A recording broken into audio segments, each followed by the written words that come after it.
नमस्कार, आप देख रहे हो लाइव लगातार। मैं अविनाश कुमार। बता दूं, क्लस्टर सिस्टम जो झारखंड में लागू होने वाली है उसको लेकर प्रतिदिन कभी रांची विश्वविद्यालय में, कभी किसी भी कॉलेज में, ऐसे करके हर जगह विरोध हो रहा है इस चीज का। आज इस मामले में देख सकते हैं कि डोरंडा कॉलेज के बाहर मेन गेट को बंद करके क्लस्टर सिस्टम को वापस लेने की मांग की जा रही है। चलिए छात्रों से बात करते हैं और जानते हैं क्या कुछ कहना है उनका इस मुद्दे पर।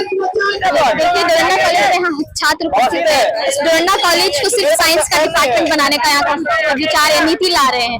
यहाँ सिर्फ साइंस के स्टूडेंट नहीं पढ़ते हैं, बाकी कोर्सेज का भी पढ़ाई होता है। तो एक सिर्फ साइंस का कोर्स पढ़ाना एक कॉलेज में ये कहीं से भी सही नहीं, क्योंकि दूर दूर से लोग आते हैं, पढ़ते हैं। और ये जो क्लस्टर सिस्टम आ रहा है, यहाँ स्टूडेंट या प्रोफेसर से पूछेंगे उनको भी पता नहीं है। बिल्कुल भी क्लस्टर सिस्टम ट्रांसपेरेंसी नहीं है। आप लोग हर कॉलेज में जाके आप इसका प्रदर्शन करेंगे, विरोध प्रदर्शन? हाँ, बिल्कुल करेंगे हर कॉलेजेस में, क्योंकि इसमें रांची यूनिवर्सिटी के अंदर ये सिस्टम को लाया जा रहा है जो हर कॉलेजेस को डिफाइन करता है।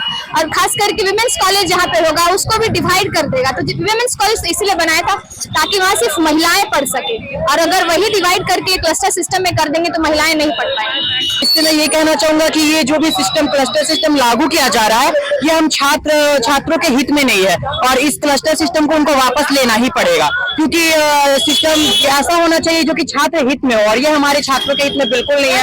अब आप डोरंडा कॉलेज से आप हटा दोगे, और जितने भी वोकेशनल कोर्स है वो रहेंगे, साइंस की पढ़ाई होगी, और बाकी हम सब कहाँ जाए। तो ऐसा जो भी सिस्टम होना चाहिए वो छात्र हित में होना चाहिए। तो मैं यही कहूंगा, निवेदन करूंगा, नीति एजुकेशन नीति जो भी है, क्लस्टर सिस्टम को वापस ले ये लोग। हम डोरंडा कॉलेज से हैं। देखिए, अभी आप देख रहे होंगे कि एक नियम लागू किया गया क्लस्टर सिस्टम का। क्लस्टर सिस्टम बेसिकली ये होता है कि किसी भी कॉलेज को, पर्टिकुलर कॉलेज को एक पर्टिकुलर स्ट्रीम दे दिया जाएगा, ठीक है। तो डोरंडा कॉलेज में आप अभी देख सकते हैं सबसे ज्यादा स्टूडेंट्स आर्ट्स के पढ़ते हैं, ठीक है। और अभी डोरंडा कॉलेज को through cluster system science stream मिला गया है, जिससे आर्ट्स वाले को काफी दिक्कत होगा। आर्ट्स वाले को ही नहीं, अगर हम देखें तो डोरंडा कॉलेज में सभी जगह से स्टूडेंट लोग पढ़ने के लिए आते हैं, तो सभी लोग ऐसा एक कॉलेज चुनते हैं जहाँ जो उनके घर से बहुत नजदीक हो, ताकि उनको आने में कोई दिक्कत ना हो। अगर ये क्लास सिस्टम यहाँ पे लागू कर दिया जाएगा तो इससे स्टूडेंट को बहुत ज्यादा दिक्कत होगी, वो लोग क्लास नहीं कर पाएंगे। ऊपर से एक होता है कि अगर फैकल्टी वहाँ पे अवेलेबल हो, जैसे कि डोरंडा कॉलेज में अच्छा खासा फैकल्टी है, बिल्डिंग्स हैं, तो पढ़ने में काफी अच्छे होते हैं। अगर इसको छोड़ के कहीं और कर दिया जाएगा तो बहुत दिक्कत होगा।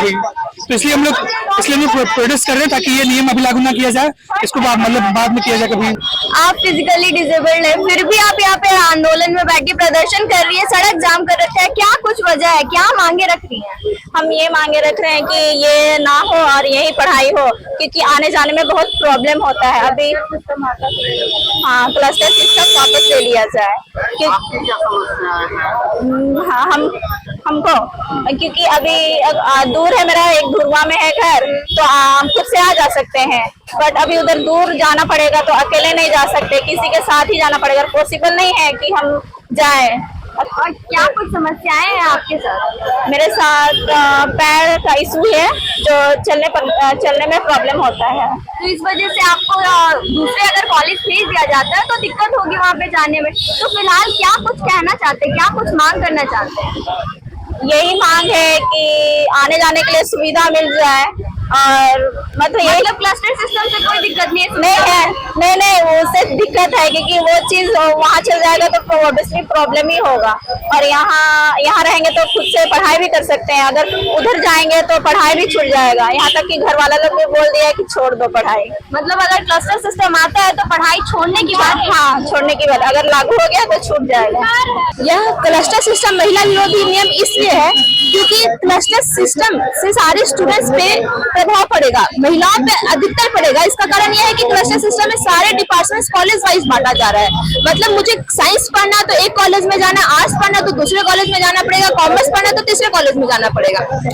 महिलाओं को कॉलेज आने की अनुमति बहुत मुश्किल से मिलती है। इस अगर ऐसा सिस्टम आता है तो अभिभावक पेरेंट्स जो है वो लड़कियों को कॉलेज आने की या तो फिर पैसे की किल्लत की वजह से बोलेंगे कि तुम कॉलेज मत जाओ या अपना पढ़ाई ड्रॉप कर दो, जो कि एक तो बहुत मुश्किल से महिलाओं को शिक्षा का अधिकार, जो भी आजादी मिल रही है, जो मौका मिल रहा है, वो इनसे छीन जाएगा। अब हम जो नीट के अनुसार सारे सब्जेक्ट पढ़ना रहता है, अब मुझे 5 सब्जेक्ट पढ़ना, 5 कॉलेज में जाकर पढ़ना पड़ेगा, जिससे कॉलेज में इधर उधर आने जाने में, यात्रा में बहुत पैसे लगता है। उतना पैसा महिलाओं को पढ़ने के लिए नहीं दिया जा सकता है। मतलब पैसों की किल्लत की वजह से क्लस्टर सिस्टम महिलाओं पे ज्यादा प्रभाव डालेगा। ये जो है एनईपी और क्लस्टर कॉन्सेप्ट विरोधाभासी है क्या?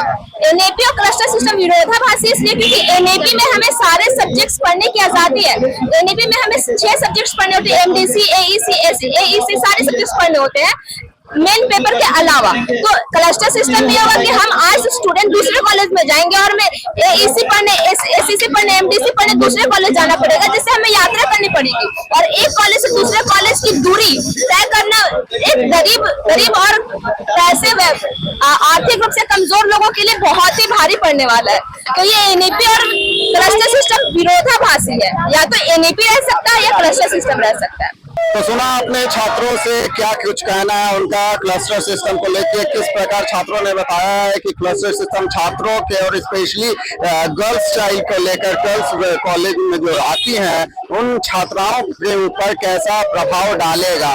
देखते हैं अब क्या सरकार इस क्लस्टर सिस्टम को वापस लेती है या इसमें कुछ बदलाव करती है या नहीं। ऐसे ही खबरों के लिए देखते रहिए लाइव लगातार। धन्यवाद। लाइव लगातार के वीडियो को लाइक करें, सब्सक्राइब करें और बेल आइकन को दबाना न भूलें।